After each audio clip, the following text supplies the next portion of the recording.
project here on Football Manager 10 and 14.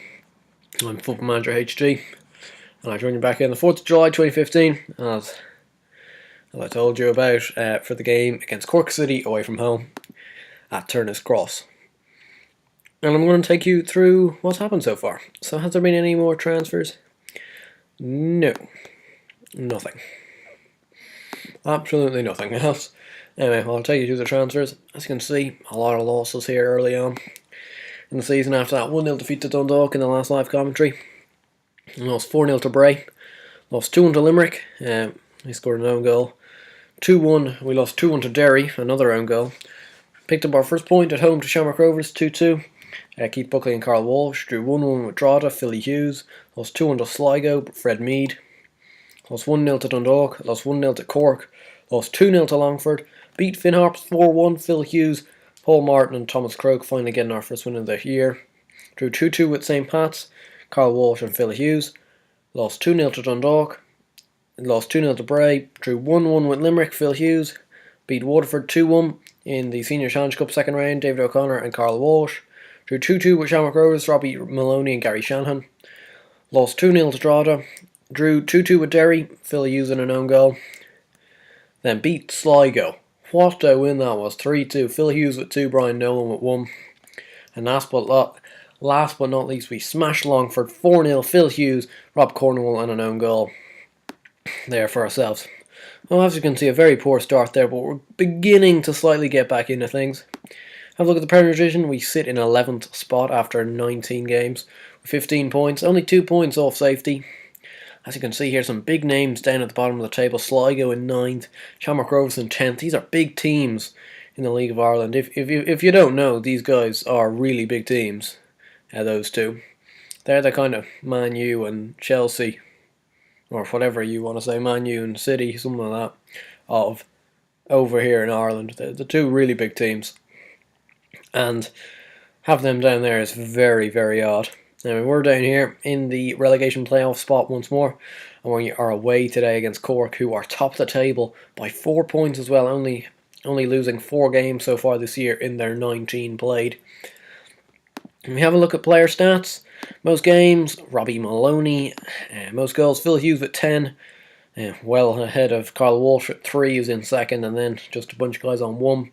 Most assists go to Sean Coyne and Carl Walsh at 4. And top average rating is Conor Gleeson, but he's only played 2 games. Phil Hughes is second in that. Paul Martin, the youngster, remember we bought him first year of this save, back in the first division. He's beginning to play again this year, and doesn't look too bad. So good things happening there. Yeah, good. So I think we can head into today's game against Cork. Don't see any reason why not. We've played 4 matches against Cork so far in this save and lost all 4 of them. So the team I've gone for today is Conor O'Donnell in goal, back 4, Coyne, Maloney, O'Connor and Hyland.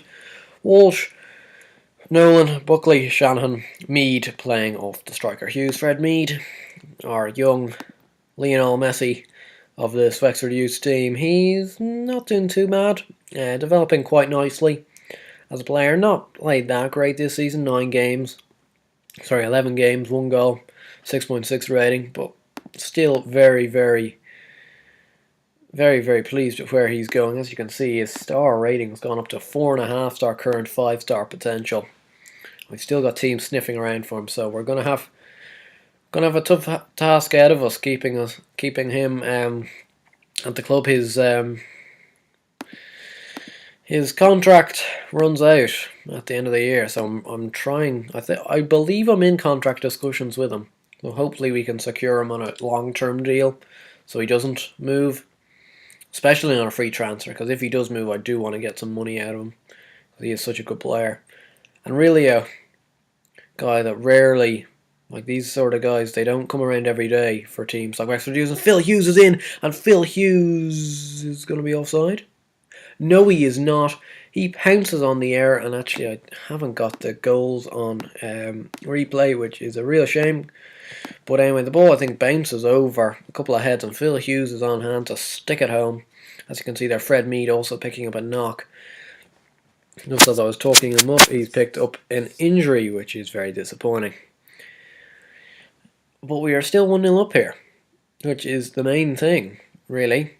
That's the main thing, and we look like we can get to half time. We have gone in half time against the league leaders today, and we are 1-0 up,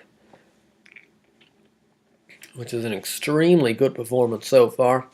Now, I'm not sure whether we'll be able to keep it up or not. Fred Mead, we're going to last him to the hour and see how he does. Because his conditioning isn't too bad. Oh, there's a highlight here. Let's let this highlight run. Probably going to be an equaliser here. Kelly's through. Great save by Conor O'Donnell there. We're going to now bring on Enda Curran for Fred Mead, whose performance I suspect has been fairly hampered by this knock that he picked up fairly early on as well. Which is a real shame for a guy of Fred's quality. That you guys can't see it on a live commentary how good he's playing at the moment. Here's Phil Hughes. And he's offside there.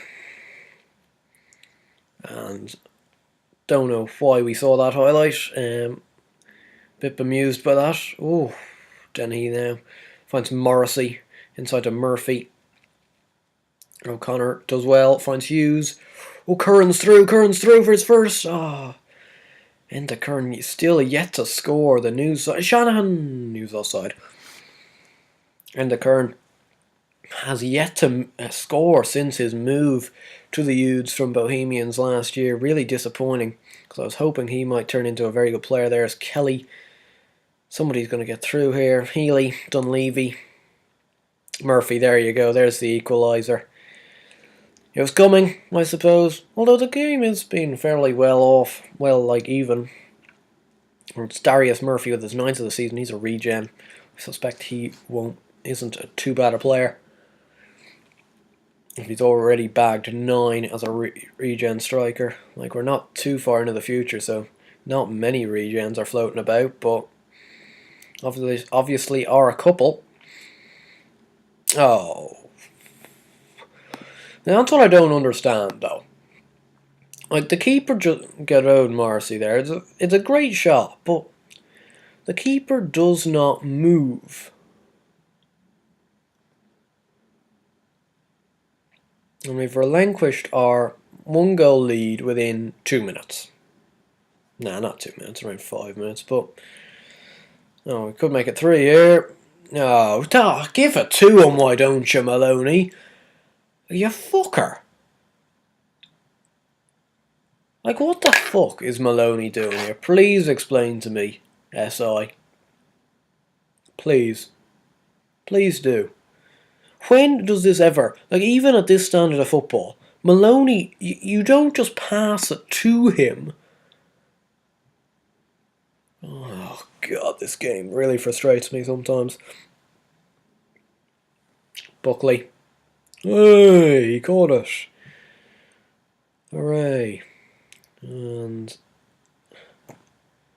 wow, great ball. Thanks a lot for that. Buckley now, Shanahan. Looking for Philly Hughes. Walsh, Shanahan, Hughes. Somebody put it in. No. Oh, for God's sake, win the second. Oh, Malone. Oh, thank fuck for that. Oh, our defence is just so poor. It really is.